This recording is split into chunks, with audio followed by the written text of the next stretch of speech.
Exercice. Tableau d'avancement avec l'air comme réactif. L'équation de la réaction est la suivante. 2 SO2 gazeux plus O2 gazeux donne 2 SO3 gazeux.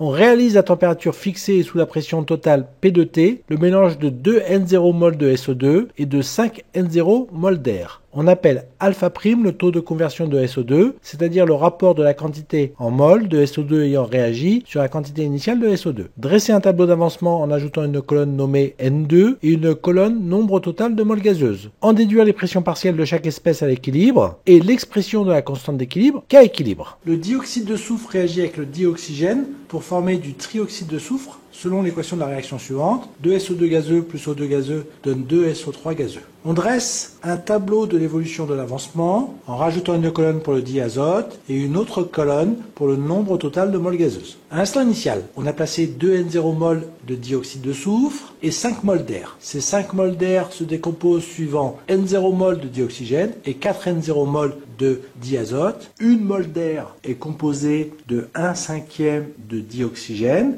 et 4/5 de diazote. On a aussi 0 mol à l'instant initial de trioxyde de soufre. Le nombre total de moles gazeuses à l'instant initial est égal à 7N0. À l'équilibre, on note xi l'avancement. On a 2N0 moins 2xi, N0 moins xi, 2xi. La quantité de matière de diazote n'a pas changé, c'est 4 fois N0. Le nombre total de moles gazeuses, 7N0 moins xi. On note alpha', le rapport de la quantité en mol de dioxyde de soufre ayant réagi sur la quantité initiale. Donc alpha' est égal à 2xi, la partie qui a réagi, sur la quantité initiale de N0. On a alors xi qui vaut alpha' fois N0. Donc, on aura l'équilibre de N0 facteur de 1 moins alpha', N0 facteur de 1 moins alpha' pour le dioxygène, pour le trioxyde de soufre 2 alpha' fois N0, le nombre total de diazote n'a pas changé, toujours égal à 4 N0, le nombre total de moles gazeuses, N0 facteur de 7 moins alpha'.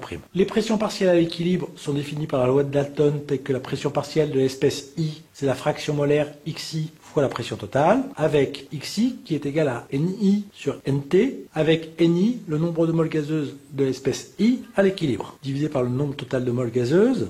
On a alors la pression partielle du dioxyde de soufre, elle est égale à 2N0 facteur de 1 moins alpha' divisé par N0 facteur de 7 moins alpha' fois P de T. Pour le dioxygène, N0 facteur de 1 moins alpha' divisé par N0 facteur de 7 moins alpha' fois P de T. Et pour le trioxyde de soufre, 2 alpha' fois N0 divisé par N0 facteur de 7 moins alpha' fois P de T. La constante d'équilibre s'écrit pression partielle en SO3 divisé par la pression standard, le tout au carré, divisé par la pression partielle en SO2 divisé par la pression standard, le tout au carré, fois la pression partielle en O2 divisé par la pression standard. On remplace par les expressions précédentes et on obtient tout calcul effectué. Alpha' au carré, facteur de 7 moins alpha' divisé par 1 moins alpha', le tout au cube, fois la pression standard divisé par la pression totale.